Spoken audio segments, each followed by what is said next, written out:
Hello students, example 1.8 பார்க்க போகிறோம். X கொடுத்துருக்காங்க, ஒய் கொடுத்துருக்காங்க, அதுக்கப்புறம் எவை சார்பாகும்னு ஒரு 3 கொஷின் கொடுத்துருக்காங்க. R1, R2, R3ன்ட்டு. ஸோ நம்ம அதை கண்டுபிடிக்கலாமா? First question, R1 equal to -5a 1a 3b அப்படின்னு ஒரு கொஷின் கொடுத்துருக்காங்க. இது சார்பாகுமா இல்லையா அப்போ நம்ம கண்டுபிடிக்கலாமா? இதை நம்ம எப்படி கண்டுபிடிக்கலாம்? அதே அம்புக்குறி படத்தை வச்சு தான். இப்போ எக்ஸ், ஒய், அதுக்கப்புறம் எக்ஸோட வேல்யூ என்ன? -5 1 3 4. அதே ஒய்யோட வேல்யூ ஏபிசி. இப்போ அந்த நீள்வட்டத்தை போட்டுக்கோங்க. இப்போ கொடுத்துருக்க R1 ஆரோ மார்க் போடலாம். ஸோ -5க்கு ஏ, 1ல் ஏ, அதுக்கப்புறம் 3ல் பி, 4ல் நமக்கு எதுவுமே கொடுக்கல. அப்போ இது சார்பாகுமா? ஸோ நீங்களே சொல்லுங்கள், சார்பாகுமா? இதுக்கு பேர் சார்பா? இல்லவே இல்லை. இதுக்கு நம்ம ரீசன் எழுதிடுவோம். R1 சார்பு இல்லை, சார்பாகாது. இது மாதிரி நம்ம எது வேணால் எழுதலாம். அதுக்கப்புறம் ஏனெனில் அப்படின்னு காரணம் கூட நீங்கள் போடலாம்.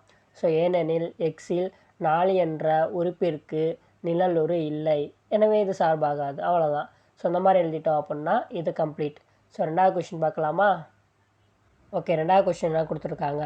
ஸோ அதே நம்ம எழுதிக்கலாம். ஸோ ரெண்டாவது கொஷின் பார்த்திங்க அப்படின்னா R2 ஈக்குவல் டு -5b, அதுக்கப்புறம் 1b, அதுக்கப்புறம் 3a, அதுக்கப்புறம் 4c. இப்போ இது சார்பாகுமா ஆகாதான்னு கண்டுபிடிக்கலாம். இப்போ எக்ஸு ஒய் எழுதிக்கலாம். ஸோ எக்ஸில் -5 1 3 4 அதே மாதிரி தான். இங்கிட்ட ஒயில் வந்து ஏபிசி தான். இப்போ அந்த நீள்வட்டத்தை போட்டு ஸோ இப்போ R2வில் கொடுத்துருக்கதை மேட்ச் பண்ணுவோம். -5b, ஓகேவா? நம்ம ஆரோ மார்க் போட்டாச்சு. 1லையும் பி தான். ஸோ 3ல் ஏ, 4ல் சி. இப்போ இது சார்பாகுமா? சார்பாகும்.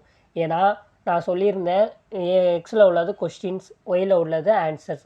கொஷின்ஸ் வந்து வேறு வேறு இருக்கலாம், ஆன்சர் ஒன்றா இருக்கலாம். ஸோ எல்லாத்துக்கும் பார்த்திங்க அப்படின்னா நிழலுரு இருக்குது. அதனால் நம்ம இது சார்பாகும்னு சொல்லிடலாம். R2 ஒரு சார்பு, ஏனெனில் எக்ஸில் உள்ள எல்லா உறுப்பிற்கும் ஒரு நிழலுரு, ஒயில் ஒரு நிழலுரு உள்ளது அப்படின்னு நம்ம எழுதி முடிச்சிடலாம். ரெண்டாவது கொஷின் ஓவர். இப்போ தேர்ட் கொஷின் பார்க்கலாம். ஸோ அதே மாதிரி R3. ஸோ R3ங்கிறது என்னென்ன கொடுத்துருக்காங்க? -5a, அதுக்கப்புறம் 1லையும் ஏ தான், அதுக்கப்புறம் 3ல் பி, அதுக்கப்புறம் 4ல் சி, அதுக்கப்புறம் அகைன் பார்த்திங்க அப்படின்னா 1ல் பின்னு கொடுத்துருக்காங்க. பார்த்தாலே சொல்லிடலாம் இது சார்பாகுமானா? சார்பாகாது. ஸோ ஒன்ஸ் செக் பண்ணிடலாம். ஸோ எக்ஸு அதே மாதிரி ஒய் போட்டுக்கோங்க.